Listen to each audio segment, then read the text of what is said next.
परियों की कहानी and fairy tales story in Hindi.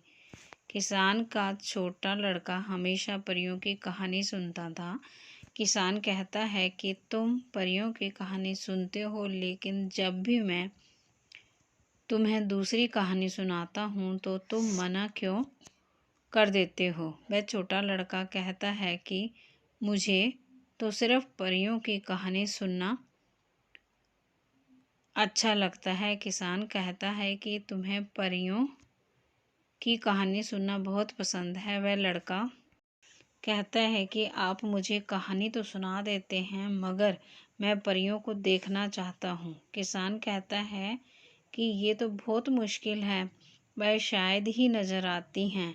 ये सुनकर लड़का उदास हो जाता है। उसे लगता है कि वह भी कभी परियों को नहीं देख पाएगा। किसान कहता है कि तुम्हें उदास होने की ज़रूरत नहीं है, वह कभी भी नज़र आ सकती हैं, इसलिए परेशान नहीं होना चाहिए। किसान जानता है कि कोई भी परी नहीं है। उसे अपने लड़के को उदास देखना अच्छा नहीं लगता है। एक दिन किसान खेत में काम कर रहा था। किसान देखता है कि मौसम बहुत ख़राब है और उसे काम जल्दी ही करना होगा, बिकॉज़ अगर बारिश आ गई तो पानी बहुत ज़्यादा भर जाएगा। यही बात सोचकर किसान काम को जल्दी करता है। किसान देखता है कि उसका छोटा लड़का भी खेत में काम कर रहा है, जबकि वह बहुत छोटा है, उससे काम नहीं होगा। मौसम में बिजली चमक रही थी। छोटा लड़का बिजली को देख रहा था, बट उस बिजली में उसे कुछ परियां भी नजर आती हैं। ये देखकर वह बहुत खुश हो जाता है।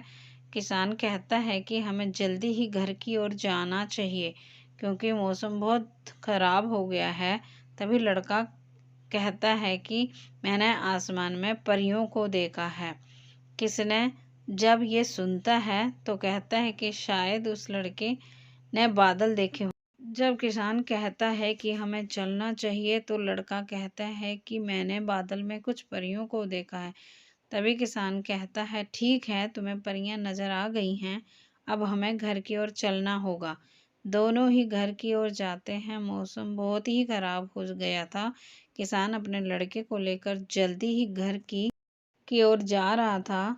बारिश लगातार हो रही थी। तभी किसान का पैर अचानक ही फिसल गया और वह दूसरे खेत में चला गया था और बेहोश हो गया था। ये देखकर छोटा लड़का डर गया था। वह अपने पिताजी को उठा रहा था, बट कोई भी फायदा नहीं हो रहा था। वह लड़का डर जाता है, बिकॉज उसे कुछ भी समझ नहीं आता है वह क्या करे। घर अभी काफ़ी दूर था। किसान और उसका लड़का ही घर में रहते थे और कोई भी नहीं था। किसान का दूसरा लड़का पढ़ाई के लिए शहर गया था। घर पर कोई नहीं था। आसपास कोई नज़र नहीं आ रहा था। छोटा लड़का दुखी हो जाता है और उसे कोई रास्ता नज़र नहीं आता है। तभी आसमान से कुछ परियां नीचे आती हैं। वह देखती हैं कि छोटा लड़का दुखी है। वह उसके पिताजी को उठाती हैं और छोटे लड़के को भी साथ ले लेती हैं और उन्हें घर की ओर ले जाती हैं। जब वह घर पहुंच जाते हैं तो वह लड़का कहता है कि आप सभी परियों को मैंने देखा था, आप सभी आसमान में उड़ रही थी। मेरे पिताजी आपकी बहुत सारी कहानियाँ सुनाते हैं। मुझे आपकी कहानी बहुत अच्छी लगती हैं, मगर आपको कभी देखा नहीं था। आज मैंने आपको देख लिया है। उसके बाद वह परियां उसके पिताजी को ठीक करती हैं। जब पिताजी को होश आ जाता है तो वह देखता है कि वह तो घर में है। उसका लड़का पास में बैठा है और बाहर बारिश हो रही है, बट उसके कपड़े सूखे हैं। जब वह घर की ओर चला था तो वह बहुत गीला हो गया था। वह यहाँ पर कैसे आया है, कुछ बात समझ में नहीं आ रही है। वह किसान अपने लड़के से पूछता है कि हम दोनों यहाँ पर कैसे आए हैं, जबकि मुझे याद है कि मेरा पैर फिसल गया था। तभी लड़का कहता है कि हमें यहाँ पर वे परियां लाई हैं जिन्हें मैं आसमान में देखा था।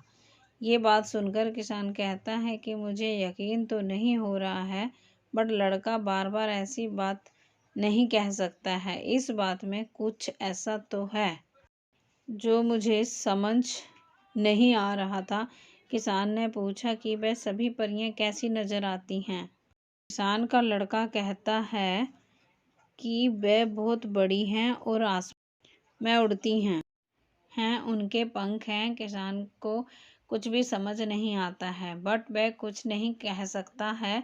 वह जानता है कि उसका लड़का एक बात को बार बार नहीं कह सकता है। उसे परियां नजर आई हैं तो ही कह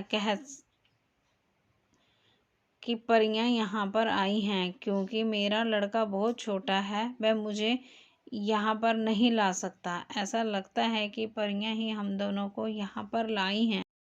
अगर ये बात सच है तो वह सभी कहानियाँ भी सच हैं जो मैंने उसे सुनाई हैं। कुछ बातें जीवन में ऐसी भी होती हैं जिन्हें हम समझते हैं मगर यकीन नहीं होता है। उन सभी बातों में से एक परियों की बात है।